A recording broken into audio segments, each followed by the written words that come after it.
ગાંધીનગર ખાતે મુખ્યમંત્રી ભૂપેન્દ્ર પટેલની અધ્યક્ષતા હેઠળ યોજાયેલી મંત્રીમંડળની બેઠકમાં પીવાના પાણીની ઉપલબ્ધિ, નબળા વર્ગોને આવક મર્યાદામાં વધારો અને ગુજરાત કર્મયોગી સ્વાસ્થ્ય સુરક્ષા યોજના અંગે સમીક્ષા કરવામાં આવી। બેઠક બાદ પ્રવક્તા મંત્રી ઋષિકેશ પટેલે પ્રેસ મિટિંગમાં આ મુદ્દે વિસ્તૃત માહિતી આપી। રાજ્ય સરકારે ઉનાળામાં પીવાના પાણીની સમસ્યા નિવારવા વ્યાપક આયોજન કર્યું છે, ત્યારે 64 જળાશયોને પાણી પીવા માટે અનામત રખાયું છે।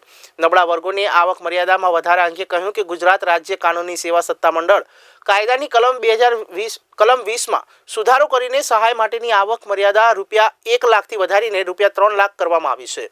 આ નિર્ણયથી સમાજના બહોળા વર્ગને મફત કાનૂની સેવાઓનો લાભ મળશે। ગુજરાત કર્મયોગી સ્વાસ્થ્ય સુરક્ષા અંગેના યોજના અંગે માહિતી અપાઈ હતી, ત્યારે આ યોજના હેઠળ PM જય માં યોજનાની જેમ ₹10 લાખ સુધીની કેશલેસ સારવાર ઉપલબ્ધ રહેશે। ત્યારે રાજ્યના અંદાજે 6.40 લાખ કર્મચારીઓ અને પેન્શનર્સને આ યોજનાનો લાભ મળશે।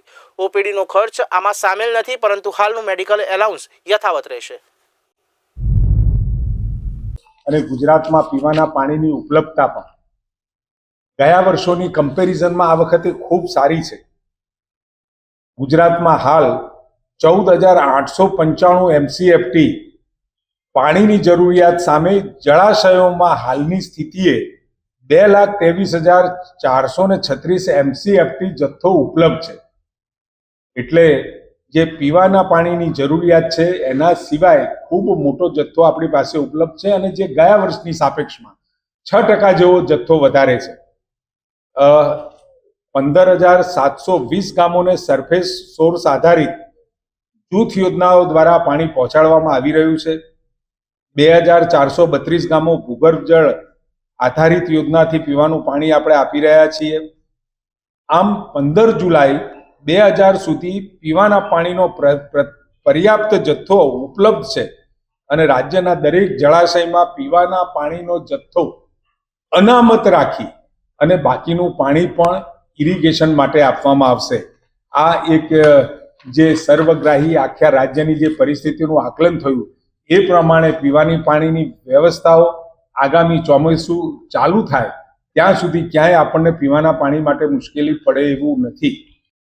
કાનૂની સહાય સત્તામંડળ દ્વારા 1 લાખની આવક સુધીના લોકોને, કે જેની અંદર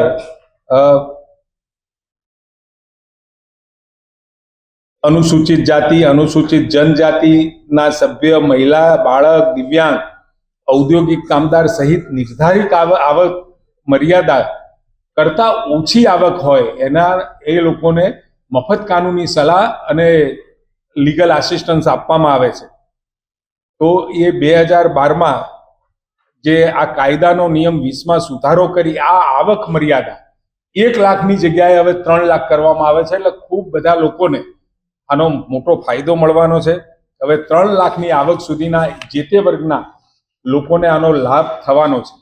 હાલમાં જે સરકારી કર્મચારીઓ કે જે મેડિકલ સારવાર માટે રીએમ્બર્સમેન્ટ મેળવતા હોય 2015ની નીતિ મુજબ, એવા તમામ કર્મચારીઓ માટે હવે એમને ફાઇલ નહીં મૂકવાની, બિલો નહીં મૂકવાના, પહેલી રકમ નહીં ચૂકવવાની, પરંતુ PMJYમાં જે 10 લાખ સુધીની સારવાર મળી રહી છે, એવા કાર્ડની નવી વ્યવસ્થાઓ ઊભી કરવાનું સરકારે વિચાર્યું છે। એટલે તમામ કર્મચારીઓ જે રીએમ્બર્સમેન્ટ મૂકતા હતા, પહેલા પૈસા મૂકી અને વર્ષે, સવા વર્ષે, 6 મહિને જ્યારે પણ ફાઇલ એમની મંજૂર થાય એટલે પહેલું રોકાણ અને પછી એમનું રીએમ્બર્સમેન્ટ મળતું હતું, હવે એની જગ્યાએ 10 લાખ સુધીની સારવાર સીધી PMJY કાર્ડના લાભાર્થીઓને જે મળે છે એ જ પ્રકારની સારવાર એમને મળી રહે એ પ્રકારની વ્યવસ્થાઓ ઊભી થઈ છે। એનો GR, એનો પરિપત્ર પણ કર્યો છે, ને આદરણીય ભૂપેન્દ્રભાઈ પટેલ સાહેબે એની મંજૂરી પણ આપી દીધી છે।